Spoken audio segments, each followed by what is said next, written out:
আসসালামু আলাইকুম এভরিওয়ান, সবাইকে ঈদের শুভেচ্ছা। সবাই কেমন আছেন? ঈদের দিনে সেমাই তো মাস্ট, একটা কমন রেসিপি সবার বাসাতেই থাকে, কিন্তু আমরা সহজে খেতে চাই না। সেমাইটাকে যদি একটু ডিফারেন্ট করে রেডি করি আজকে, তো চলেন। প্রথমে আমি 1 প্যাকেট সেমাই নিয়েছি, পুরো 1 প্যাকেট সেমাই।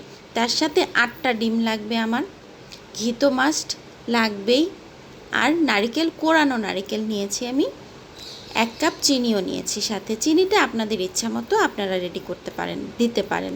হ্যাঁ, তো আমি প্রথমেই ডিমটাকে এভাবে ভেঙে রেডি করে নিয়েছি, আর সেমাইটাকে গুঁড়ো করে নিয়েছি। এখন একটা প্যানের মধ্যে সেমাইটা দিয়ে হাত দিয়ে আরেকটু ভালো করে ভেঙে নিচ্ছি, আর আমি সেমাইটাকে এখন ভেজে নেব। খুব বেশি হাই ফ্লেমে ভাজা যাবে না, লো ফ্লেমে রেডি করতে হবে এটা।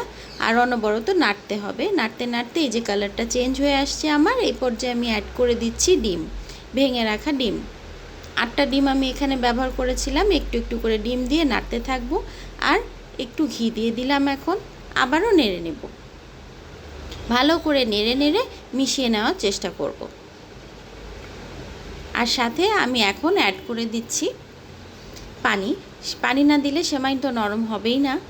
একটু একটু করে পানি দিচ্ছি আর নাড়ছি, একসাথে সব পানি কিন্তু আমি দিয়ে দিইনি। 1/2 কাপের মতো আমি এখানে পানি দিয়েছি।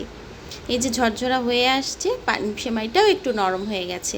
সেমাইটা নরম হওয়ার পরে আমি এখানে চিনি দিচ্ছি আর এলাচ দিচ্ছি, দিয়ে খুব ভালো মতো মিশিয়ে নিচ্ছি। একটু সময় নিয়ে আমি নাড়াচাড়া করে চিনিটাকে গলিয়ে নিলাম। চিনি গলে যাওয়ার পরে আমি অ্যাড করে দিলাম নারিকেল কুড়ানো, আবারও একটু নাড়াচাড়া করে নিচ্ছি। আর সব শেষে আমি দিয়ে দিচ্ছি গুঁড়া দুধ, 1/2 কাপ গুঁড়া দুধ। দেখেন কি সুন্দর লাগছে। আর নামানোর ঠিক আগ মুহূর্তে আমি দিয়ে দিলাম আর একটু ঘি। এখন সার্ভিংয়ের পালা। এই যে সার্ভ করে দিচ্ছি। সার্ভ করার জন্য যেহেতু এই সুন্দর একটা ডিশ তো অবশ্যই লাগবে, তো একটা সুন্দর ডিশ নিয়ে ওটার মধ্যে সার্ভ করে দিলাম।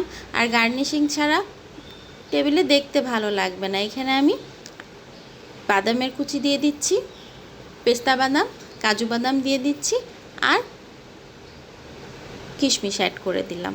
এই তো রেডি হয়ে গেল। কেমন লাগলো জানাবেন। Thank you everyone.